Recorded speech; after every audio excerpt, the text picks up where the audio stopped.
The Gautrain Management Authority has announced it is at an advanced stage of finalising a massive expansion project for the Gautrain, which will see it almost triple in size. To tell us more about where the network goes next and how this plan will come to life is GMA CEO Tshepo Kgobe. Good evening to you and welcome, Tshepo. Thank you for joining us tonight. Before we get to the expansion scope, let's spend just a moment or two talking about some impressive outcomes. The train service operations receiving an 11 consecutive clean audit outcome, 100% of performance targets, high levels of operational efficiencies. I mean, the list can go on. Your team must be celebrating. Thank you, and thank you for having me on board.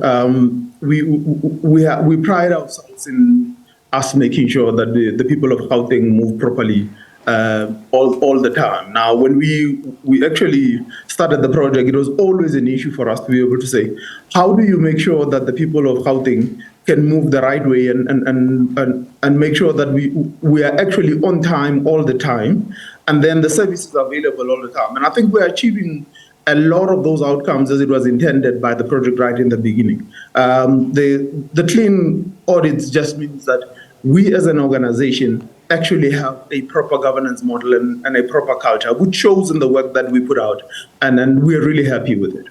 If there's time, we'll talk about some of the direct and indirect consequences in terms of job creation and SME growth, if we can, as a result of the project.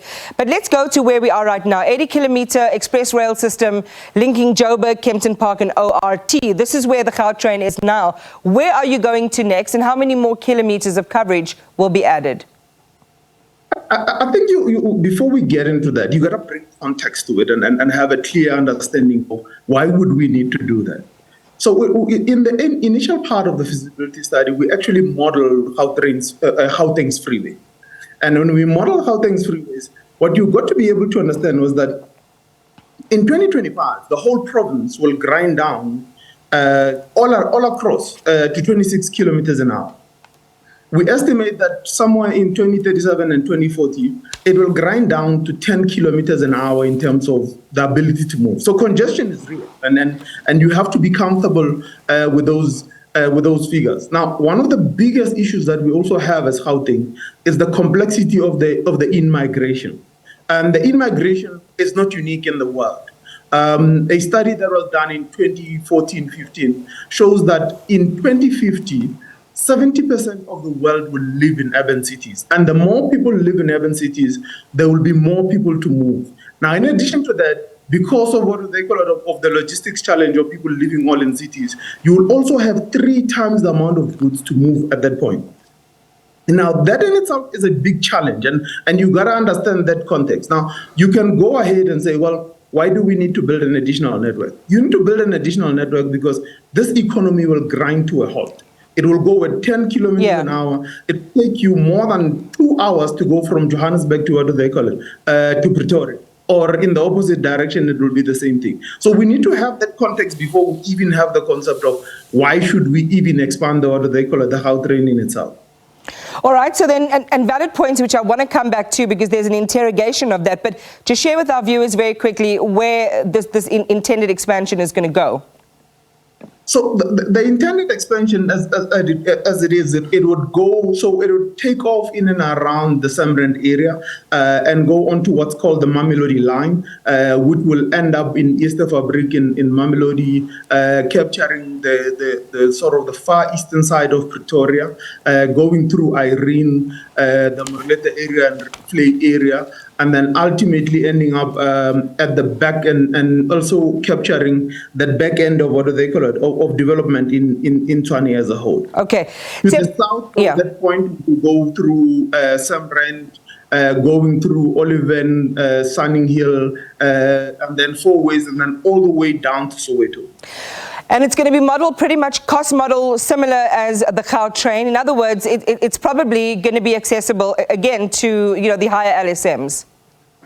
Not necessarily. I think what do they call it? We've actually just completed as a study is us looking at putting up differentiated pricing, which will then allow low income households to actually be able to access the Gautrain. In actual fact, that program will start way earlier as we go probably into the next concession of the Gautrain itself.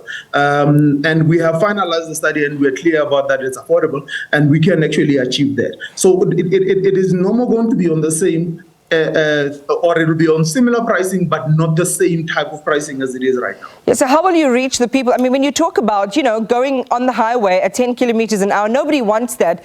And yet that's a reality we're facing. In migration, as you say, is placed, a huge burden on the system as well. But if it's not accessible to a lot of people who make up, those population groups, it's not really going to have much of an impact. How do you...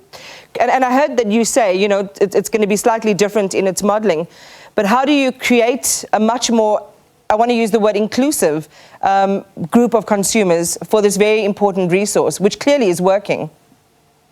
No, it is what they call it. It is an important question that you're asking, because as we look at that in NS, we actually have looked at various models of actually funding transport, public transport as a whole. Now, one of the key important issues that always crop up time and again is that, how much does the Gautrain cost, and does it actually show value? Yes, we have shown value. It has shown that it has had a big economic impact on the province as a whole. But in essence, what we then need to then be able to do is that in that funding model, remember, in essence, transport or public transport is partly a social service, and in concession terms is what we call a negative concession. And a negative concession is what do they call it? Is the type of concession where you actually have to pay in as government and you subsidize the service. Now, the issue is about the affordability of that subsidy.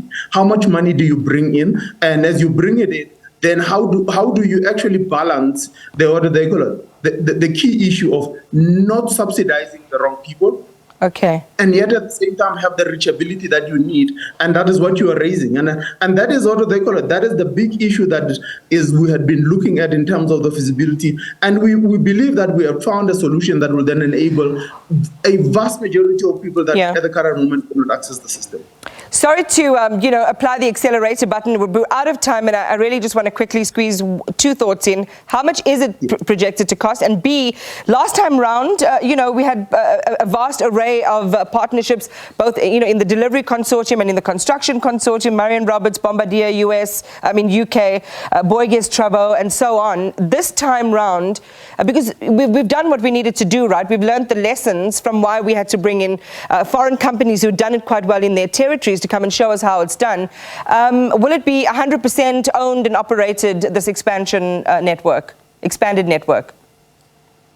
One of the important things that most people always forget is that the Gautrain is actually owned by the Gauteng government.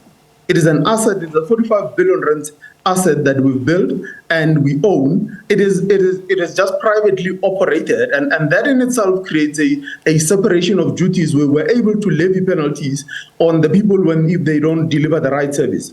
Now, it is already owned by the Gauteng government, and in essence, it's the question you need to ask is, are we going to operate it with South Africans? We're already operating it with South Africans. 99% of the people that work on what they call it on for the concessionaire and for the operator are actually South Africans. And they are South Africans that were trained through this program. Now, that is a further economic development that has been brought in. We have created better jobs in this system than any other project that we've undertaken so far. Yeah.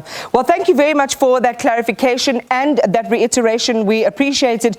Again, in what you had been sharing in your media release was the impact in terms of GDP during construction and also after the delivery of the project. And that amount is huge, which you're hoping is going to be exponential with the expanded network. Got to leave it there. GMA CEO designate Tshepo Kgobe, thank you very much for your time this evening.